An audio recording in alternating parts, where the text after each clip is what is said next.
여러분 안녕하세요. 옥상이 형입니다. 책을 먼저 보여드릴게요. 제리 라슨 작가님의 뇌와 종교 교육이라는 책입니다. 제목은 좀 거창하지만 내용과 이야기는 아주 재밌게 제가 준비를 했으니까 3일 동안 저희 영상을 기대해 주시면 너무너무 좋을 것 같습니다. 여러분과 약속을 하고 처음으로 성공을 했네요. 6페이지로 정리를 했습니다. 427페이지의 책을 읽고 6페이지로 정리를 했고, 제가 6페이지로 정리한 대본을 3개의 영상으로 유튜브에 업로드를 하고, 그래서 이 책 한 권을 영상 3개로 완벽하게 소화하실 수 있게끔 정리를 했습니다. 왜 내가 이 책을 완벽하게 소화를 해야 하는지 먼저 이해가 돼야 되고 동기부여가 되어야겠죠. 이제 본격적으로 이야기를 그러면 시작해 보겠습니다. 여러분은 현재 어린 아이들, 청소년들이 받고 있는 교육에 대해 어떻게 생각하시나요? 저는 불과 몇 달 전까지만 해도 별 관심이 없었습니다. 그런데 지금은 아주 관심이 많아요. 왜냐하면 지금의 교육을 받고 자란 친구들이 훗날 제가 결혼을 해서 저의 자녀들의 선생님 혹은 리더, 정책을 결정하는 지도자들이 되기 때문입니다. 이렇게 생각을 하면 아무리 사회에 나온 성인이라 할지라도 교육에 관심을 가져야 하는 이유는 너무나 명백합니다. 다시 말씀을 드리면 지금 교육을 받고 자란 친구들이 자라서 선생님이 될 수도 있고 국회의원이 될 수도 있고 어느 기업의 리더가 팀장이 될 수도 있잖아요. 그랬을 때 그분들 밑에서, 그 친구들 밑에서 이제 또 교육을 받고 자라게 될 아이가 바로 제 자녀가 될 거라는 생각을 하니까 지금의 교육이 저와는 전혀 무관한 이야기가 아니라는 생각을 하게 되었습니다. 제가 이런 생각을 할 수 있게 된 이유는 바로 이 책 때문입니다. 그래서 여러분이 이번 주에 저와 함께 3개의 영상을 가지고 이 책을 완벽 소화하신다면 여러분의 사고 확장에 정말 많은 도움이 될 거라는 말씀을 드립니다.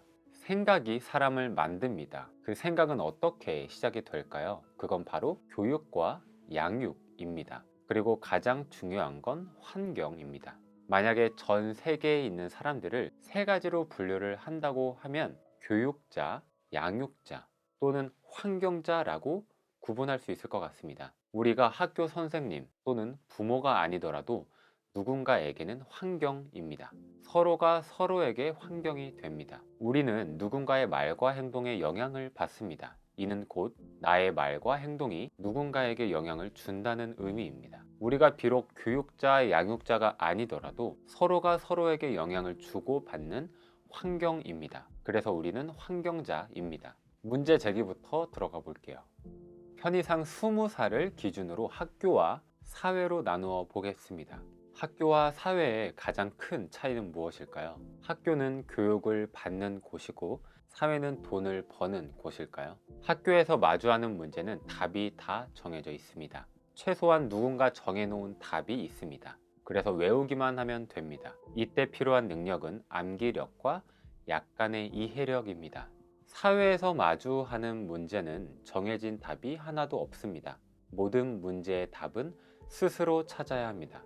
답안지도 없고 훔쳐볼 수도 없습니다. 이때 필요한 건 문제를 마주할 용기, 풀어나갈 호기심, 끈기, 인내, 회복 탄력성, 내면 근력, 나아가 창의력, 사고력, 문해력입니다.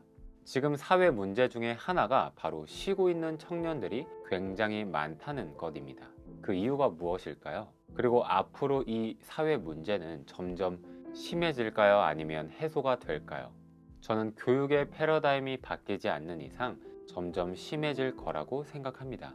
제가 그 친구들을 온전히 이해할 수는 없겠지만 이런 느낌이지 않을까 생각해 봐요. 학교에 있을 때, 학생 신분일 때는 누가 정해놓은, 누가 외우라고 하는 답만 외우기만 하면 됐습니다. 적어도 시키는 대로만 하면 큰 문제가 없었습니다. 사실 없던 게 아니죠. 드러나지 않았을 뿐이죠. 그런데 사회에 나와 보니 정해진 답이 없는 문제뿐인 겁니다. 그리고 누가 어떻게 하라고 이끌어주는 사람도 없고 시키는 사람도 없습니다. 학생일 때의 신분과 성인이 되었을 때의 차이는 많이 있겠지만 그 중에 하나를 언급하자면 또 이런 게 있을 것 같아요. 성인이 되면 모든 시간, 무엇을 할지 스스로 결정할 자유가 생깁니다. 그러니까 24시간 온전히 다 자신이 원하는 대로 결정해서 행동할 수 있어요. 그런 자유가 있고 당연히 그 자유에는 책임이 따릅니다. 그런데 문제는 성인이 될 때까지 단 한 번도 제대로 자기가 결정해서 시간을 보내본 적이 없다는 겁니다. 그러니까 시간을 어떻게 보내야 하는지를 모르는 거예요. 배운 적도 없고 그렇게 지내본 적이 없기 때문입니다. 학생일 때 학교, 학원, 집, 하루 24시간 중에 우리 학생들, 아이들이 자신이 직접 결정해서 시간을 보낸 경험이 없습니다. 그러니까 온전히 자신이 24시간 결정하고 행동할 수 있게 되는 자유가 주어졌을 때 그것이 부담으로 다가오는 겁니다. 이 자유마저도 문제로 느껴지는 겁니다. 무엇을 해야 하는지 전혀 알지 못하는 겁니다. 누군가 정해놓은 문제의 답을 외우는 것은 문제를 푸는 것이 결코 아닙니다. 그냥 외운 겁니다. 그러니까 우리 아이들은 단 한 번도 문제를 풀어본 적이 없는 겁니다. 외우기만 한 거죠. 이런 문제를 가지고 사회에 나왔을 때, 성인이 되었을 때 그 문제는 비로소 드러나는 겁니다. 지금 그래서 사회 문제로 점점 드러나고 있죠.